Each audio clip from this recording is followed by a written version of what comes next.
Mara terlihat sedang duduk di kelas dan sedang merasa bosan. Dia menjatuhkan pensilnya dan ketika dia meraihnya, tiba-tiba gadis di depannya meledak. Mara mengatakan bahwa gadis itu baik dan normal, bahkan tidak pernah marah. Semua orang berlari keluar kelas, kecuali dia.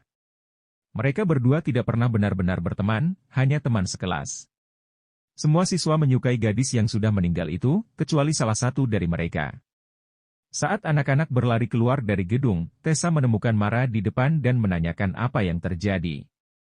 Dia tidak percaya, tapi kemudian melihat sepatu Mara. Petugas forensik terlihat mengambil bukti dari ruang kelas. Satu-satunya yang benar-benar hancur dalam ledakan itu adalah gadis yang telah meninggal, yang lainnya, seperti yang dikatakan Mara, semuanya baik-baik saja. Teman-teman sekelasnya dibawa ke kantor polisi dan diinterogasi. Mara bercanda dengan petugas polisi, tetapi dia melihat kecerdasannya. Selanjutnya, mereka diberi kesempatan untuk mandi, dan Mara bertanya apakah dia bisa mendapatkan sepatunya kembali. Polisi memberikan pakaian baru dan menyuruh mereka menunggu di kantor polisi. Dylan berkomentar bahwa semua ini terlihat seperti film Cronenberg, tapi hanya Mara yang tertawa. Sisanya berbicara tentang teori mereka tentang mengapa hal itu terjadi.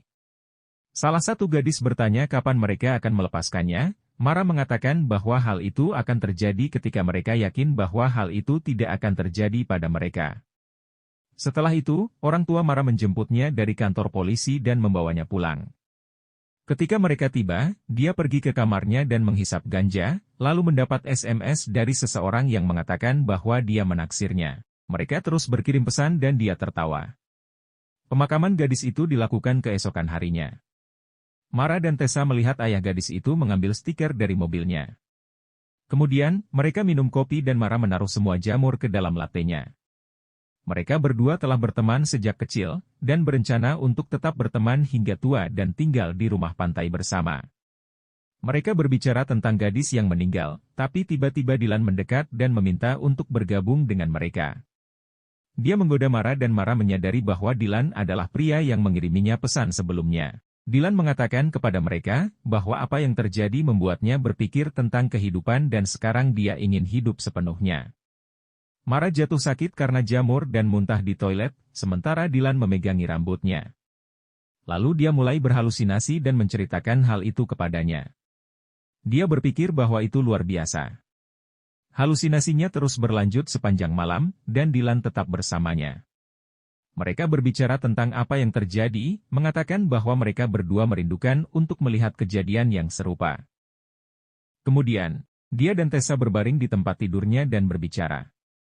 Mara mengatakan bahwa dia tidak akan terus menggunakan narkoba. Tessa bertanya apakah Mara sudah menangis, dan mengatakan bahwa dia selalu menangis. Hari itu adalah hari pertandingan homecoming dan kedua gadis itu tiba di sekolah dengan mengenakan kostum. Mereka melihat para siswa lain telah membangun kuil untuk gadis yang telah meninggal. Ketika Dylan bergabung dengan mereka, Dylan mengenali kostum Mara sebagai Carrie. Kemudian mereka berdua berbicara di perpustakaan, dan Mara bertanya kepadanya bagaimana dia bisa jatuh cinta padanya. Dylan mengatakan kepadanya bahwa itu dimulai pada hari pertama dia melihatnya, dan semuanya tumbuh dari sana. Hari di mana gadis itu meninggal, dan Mara mengatakan bahwa hal itu juga bisa terjadi pada mereka semua, membuatnya memutuskan untuk mengajaknya kencan dan berhenti menunggu saat yang tepat. Di pertandingan, dia mengambil foto para atlet, menunggu jersey mereka berbaris dan mengejar sesuatu yang kotor. Dia tertawa mendengar leluconnya, lalu dia bercerita tentang saat dia menyadari bahwa dia menyukainya. Mereka memiliki momen yang menyenangkan bersama, ketika tiba-tiba suatu tragedi terjadi selama pertandingan. Semua orang berlari keluar sambil berteriak, karena salah satu pemain meledak. Dylan meraih tangan Mara dan menariknya keluar dari sana. Lalu mereka berpelukan di belakang arena olahraga. Kota itu menjadi berita penting. Media menjuluki apa yang terjadi sebagai kutukan Covington. Tessa dan Mara menghadiri peringatan terakhir, di mana semua orang mengenang anak laki-laki yang meninggal. Keesokan harinya, orang tuanya memberitahu Mara bahwa sekolah telah ditutup tanpa batas waktu. Mereka mengatakan kepada Mara bahwa mereka masih akan mendaftarkannya ke perguruan tinggi, jadi dia harus siap setelah semuanya berlalu.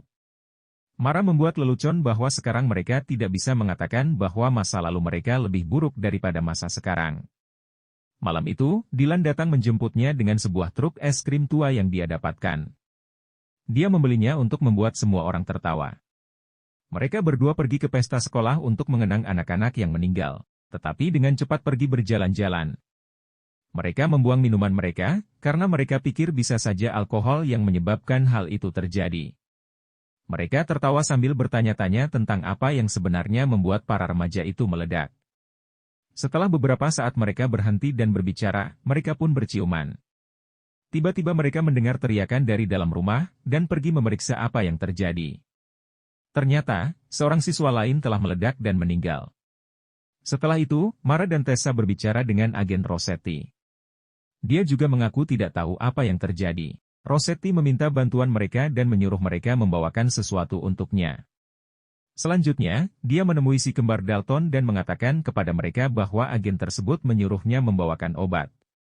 Mara berpikir bahwa alasan di balik itu bukan karena polisi berpikir bahwa obat-obatan tersebut yang menyebabkannya, tetapi hanya untuk memeriksa semua kemungkinan. Dia mengatakan kepada mereka bahwa dia akan membeli semuanya dari mereka. Lalu, mereka bertiga pergi ke tempat si kembar untuk mengambil obat-obatan yang tersisa. Mereka memberitahu Mara bahwa mereka akan segera meninggalkan kota dan dia memberitahu mereka tentang Dylan, saat dia berkirim pesan dengannya. Tiba-tiba, sang kakak meledak. Adiknya dengan cepat melompat ke kursi pengemudi dan mencoba mengemudikan mobil, namun dia juga ikut meledak dan mati. Dylan menemukan mobilnya hancur, tetapi dia tidak menemukan Mara. Dia melihat jejak tangan yang berdarah dan mencarinya di hutan. Dylan menemukan Mara sedang mandi di sungai dan dia memeluknya, mengatakan bahwa dia mengira Mara telah meninggal di dalam mobil. Dia membawakan pakaian olahraga untuknya, dan menelepon Rossetti sebelum dia tiba di sana. Tiba-tiba, dia melihat seseorang dengan pakaian hazmat mengawasi mereka. Segera, lebih banyak lagi yang muncul dan menangkap mereka berdua. Mara berada di rumah sakit, ketika seorang dokter muncul, mengatakan bahwa mereka ada di sana untuk membantu. Dia mulai panik, namun dia menjadi tenang ketika melihat Dylan ada di sebelahnya. Mereka membuat lelucon tabu bersama, membingungkan para dokter. Malam itu, Dylan terbangun dan mengatakan bahwa seluruh kelas juga ada di sana. Mereka mendorong tempat tidur agar lebih dekat, dan dia bercerita tentang pertanyaan yang diajukan para dokter kepadanya. Dia memanggil Mara pacarnya dan dia menyukainya. Pemerintah secara resmi mengkarantina seluruh kelas. Dokter kepala menanyai para siswa. Dia bertanya tentang anak-anak yang meninggal, tentang impian dan emosi mereka, serta apa yang ingin mereka lakukan di perguruan tinggi. Namun Mara menjawab bahwa dia hanya ingin tetap hidup. Malam itu, Mara dan Tessa berbincang di ranjang mereka. Tessa khawatir tragedi itu akan terjadi pada Mara dan berjanji tidak akan terjadi padanya. Dia mengatakan bahwa jika Mara mati, maka dia juga akan ikut mati. Keesokan harinya, kelas berada di ruang rekreasi. Mara mengeluh bahwa dia bosan dan mengatakan bahwa mereka harus keluar. Tidak ada yang mau atau sudah mencobanya, jadi mereka mulai berbicara tentang ledakan. Dua anak laki-laki berdebat apakah itu kutukan atau bukan. Dylan berbagi ide bodoh dan semua orang menertawakannya. Dylan dan Mara bermesraan di kamar mandi. Kemudian, seorang pejabat pemerintah menunjukkan kepada para remaja sebuah presentasi PowerPoint, dan menawarkan untuk menjawab semua pertanyaan mereka. Mara tidak mengerti apa yang sebenarnya mereka lakukan untuk membantu mereka, dan mengolok-oloknya. Pejabat itu memberikan jawaban klise dan anak-anak menertawakannya, dan membuat pejabat itu marah. Namun tiba-tiba, salah satu dari mereka meledak.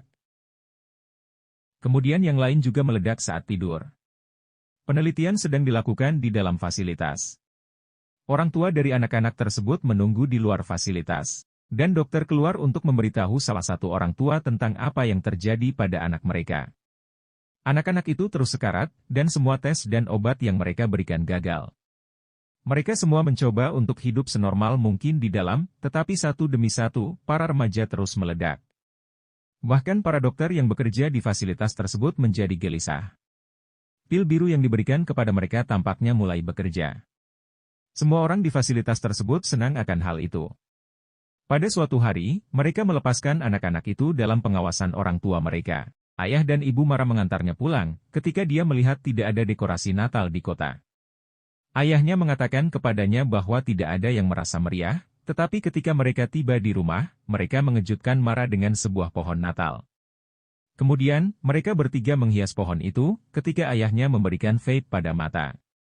Ayahnya mengatakan kepada Mara bahwa dia tidak pandai menyembunyikan fakta bahwa dia merokok ganja. Mereka semua menghisap vape bersama, dan berbicara tentang kedewasaan dan kelulusannya. Sebelum tidur, Mara meminum salah satu pil biru. Keesokan harinya, Dylan berada di rumahnya. Mereka tidur bersama untuk pertama kalinya. Mara bertanya apakah mereka aman dan Dylan mengatakan bahwa dia tidak tahu, tetapi mereka harus menjalani hari demi hari dan kembali ke sekolah. Dia mengatakan jika dia tidak ingin kembali. Kelas mereka adalah satu-satunya kelas yang akan bersekolah di gedung yang sama. Salah satu guru mereka menceritakan sebuah kisah tentang bagaimana dia melihat seseorang meledakkan diri ketika dia masih menjadi tentara. Dia mengatakan kepada mereka bahwa dia akan membantu mereka lulus. Kemudian, Rossetti mengukur tekanan darah Mara dan mereka berbicara tentang julukan pil biru, yaitu tombol tunda, yang tidak disukai Mara. Rossetti tidak berpikir bahwa ini sudah berakhir. Untuk hari Valentine, Mara mendekorasi gudang Dylan dan mereka berdua mengadakan pesta di sana, hanya untuk mereka berdua. Mara mengatakan bahwa dia mencintainya dan Dylan pun mengatakan kata, "Fucek," kepadanya. Mereka tertawa karenanya, lalu Dylan memintanya untuk menghabiskan musim panas bersama jika mereka tidak mati. Tessa dan Mara berada di sebuah restoran, menunggu makanan mereka. Tapi pelayan restoran terlalu takut untuk membawa makanan untuk mengantarkannya. Jadi mereka pun akhirnya memilih pergi. Keesokan harinya, dokter ada di sekolah mereka menjelaskan pil, tombol tunda, kepada mereka. Dia mengatakan bahwa meskipun ini bukan obat, namun ini adalah sebuah perawatan. Dokter meminta seorang sukarelawan untuk menjelaskannya, tapi begitu anak itu mulai mengikuti instruksinya, dia malah meledak. Tiba-tiba, yang lain juga meledak, dan meledak lagi.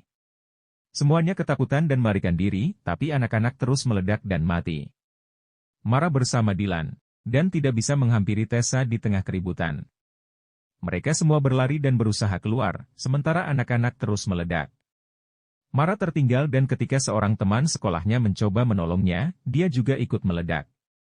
Dia menemukan sebuah pintu dan keluar dari sekolah. Dylan menemuinya di luar dan mereka berpelukan. Namun tiba-tiba, Dylan juga meledak tepat di depan matanya. Mara berjalan pulang dengan berlumuran darah. Rossetti menemukannya dan membawanya ke rumah sakit, dan sebuah pecahan rahang mengenai kepalanya. Ibunya pergi ke rumah sakit dan membantunya membersihkan diri. Malam itu, dia tidur di antara kedua orang tuanya.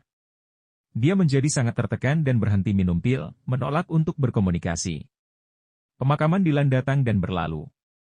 Tessa mencoba mengeluarkannya dari kamarnya, tetapi Mara hanya diam dan menonton video Dylan. Pada suatu ketika, ia keluar dari kamarnya dan membuatkan tuak untuk ayahnya.